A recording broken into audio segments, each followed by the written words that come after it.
evening, everyone. I'm Elika. I'm a PhD student at the University of Connecticut. And today here is with me Max. He's also a PhD student of the University of Connecticut. We're happy to be here to talk about our student-led leadership organization.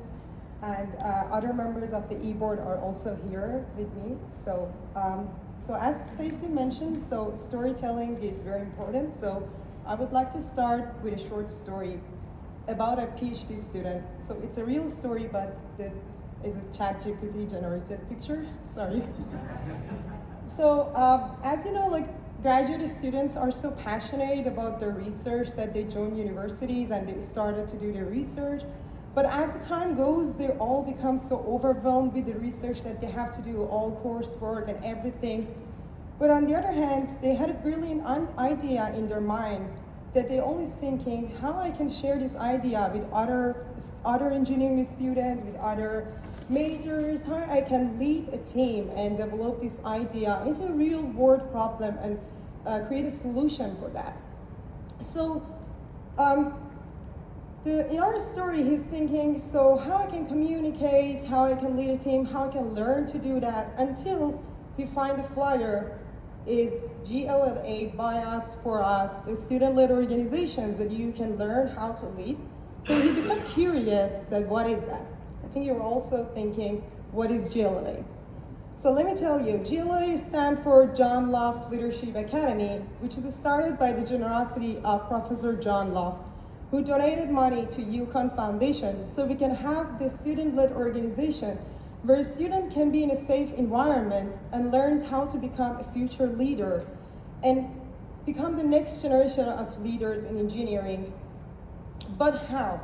So our philosophy is by us, for us. It means that it is all student-led organizations, so students are involved for 2 years. They are committed to be in these organizations, and they also elected e-board. E-board is responsible to set the goals for the organization, operate the organization, and also facilitate learning by having some workshop for the members. On the other hand, the students should be in the part of the committees that help the e-board to set the goals and facilitate this learning. And when the students learn some organization stuff and leadership stuff, they can also have some campus-wide leadership event for all engineering students. So I talk about the workshops, but how does this workshop work, and how do we say that it's all student-led? So the student get to choose a real topic, and then they will become into different teams. So the first team is the presenter team. The presenter team is the one that they are going to become a teacher. So the student learn while they're also teaching, so they get the opportunity to practice the speaking, the public speaking, and teaching skills.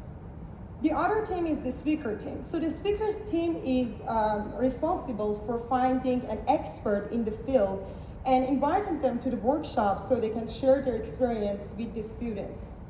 And the third group, they are activity group. The activity group also responsible for organize an activity for the members, so the members can be engaged and do team working while learning how to become a leader. So these all three create a safe environment for students and a workshop that the students are leading at the same time and learning. And on the other hand, the e-board is responsible to record the progress of the member throughout the journal prompts and questionnaires and makeup activities. So the topic that we are interested in throughout these 2 years cohort are ranging from learning about challenges and difficulties in leadership, communications, also using AI and technologies in leadership, and leading with emotional intelligence. So these are the themes that we use every semester, and within these themes we choose topics that the students get in a group and teach the topics to the members and provide activities about these different topics so students can learn while they are being active about these different range of topics in the leadership. So I would like to ask Max to talk about what we have done so far and show some statistics. As Elika mentioned, I'm Max. I'm a PhD student at the university. So I have some figures here just showing some examples from our student-led internal workshops. just to emphasize, these are closed off just to members of our organization to provide a safe space for students to really develop the leadership skills and make the mistakes that they would otherwise make in potentially embarrassing situations. So the first figure on the left is our presenter from a presentation group giving like a pseudo lecture on the topic of the workshop. And the figure on the right kind of shows that we're flexible and adaptable. And we really try to tailor our workshops to the realistic situations that students might run into. So obviously things are becoming more and more digital, especially in the wake of the coronavirus. So we're investigating looking at other modes of workshops, such as a hybrid or a fully online workshop. I also would like to stress how important we feel these activities are. So once the students receive lecture from the student presentation group as well as the external expert, we allow these students to practice the skills that they learned in the workshop by doing these activities. So we do a lot of role-playing activities where you give a hypothetical scenario and assign some roles and allow students in these groups to sort out what they're feeling, what they're thinking, and try to implement the leadership strategies that they learned. We do things like a leadership trait auction where we try to bet and figure out what are the ideal traits that we would look for in a leader in an engineering context. And sometimes we do things that are a little bit more silly and fun, but still model real-world challenges, such as a communications challenge activity, where different modes of communication are limited, but you still need to get a message through. So once we're sufficiently trained up on our internal workshops and we've gotten through the majority of the issues that we can, we start looking at including external partners and really hosting external events to benefit not just our internal student body, but the whole campus as an ecosystem, right? So the figure on the top is an annual event that the John Lof Leadership Academy holds. It's called Leadership Horizons, and it's in collaboration with academics from the university, with people who work in professional industry experiences or entrepreneurs. And we just allow our graduate members and really all graduate students to speak with these individuals and try to figure out where they would like to go once they graduate. We host events with other campus organizations such as the Entrepreneurship Hub, or we even host leadership seminars that are open to all engineering students. And the figure on the bottom right is actually one that we hosted this year with Mike Manning, who we actually met at the ASEE Lead Conference earlier this year. So if you guys are ever interested in collaborating with us or you think you could be a benefit to our organization, please feel free to reach out. We really rely on these external partners. So some statistics for you all, because we're all engineers and we love numbers. So since we were founded in 2018, we've had 130 members go through their full 2-year cohorts. We have representatives from all 7 engineering departments on campus, which really allow our members to learn how to work with people that have different technical backgrounds. We also don't have anything on this, but we're a majority-minority institution with students from all over the world. So you also learn how to work cross-culturally, which I think is fantastic. We've delivered 46 in-house leadership workshops, and something else worth noting is that 77% of our students, or rather our members, come in with no prior leadership experience. So we're really identifying a niche in the graduate school that engineering graduate students are seeking out more leadership training grounds, for lack of a better term, which the John Lof Leadership Academy serves to try to fill.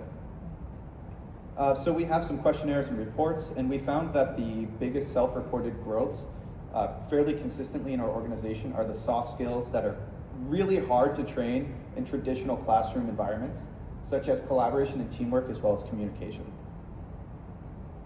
And then we have some more specific examples from our questionnaires. And these are more broadly themes and topics that we saw reoccurring. But these students, when they organize these internal workshops, they run into many different challenges. And the challenges are all things that you would run into in a professional environment. Like, how do you find and coordinate with an external speaker, right? How do you keep people engaged in a larger activity, right? How do you achieve consensus among members? Or how do you ensure equitable workload so you don't have like a freeloader problem, right? And through encountering these challenges in these like safe internal workshops, they're able to make mistakes and have successes and ultimately learn things like how to set clear objectives, how to move forward and just accept work as perfectly sufficient without being a perfectionist, right? How do you collaborate under different leadership styles as well as how do you balance when you should be a leader and when you should allow other people to lead.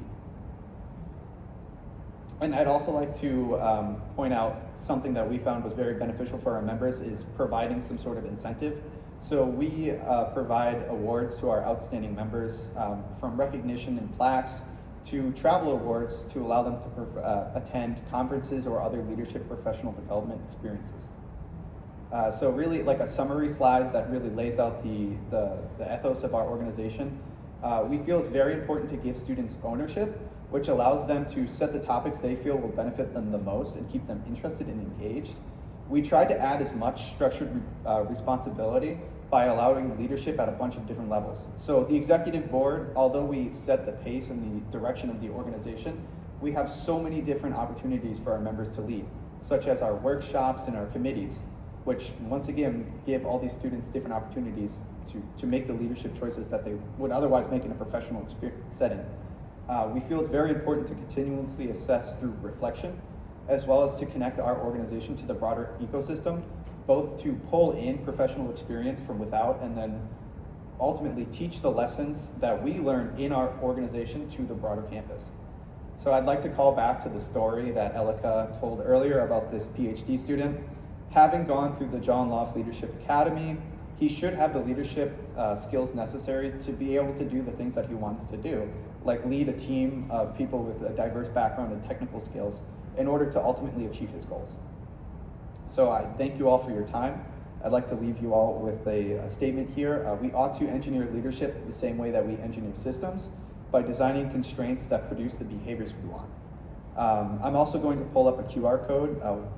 Please, if you feel like asking any questions via email or would like to reach out for coordination or anything of that sort, please feel free.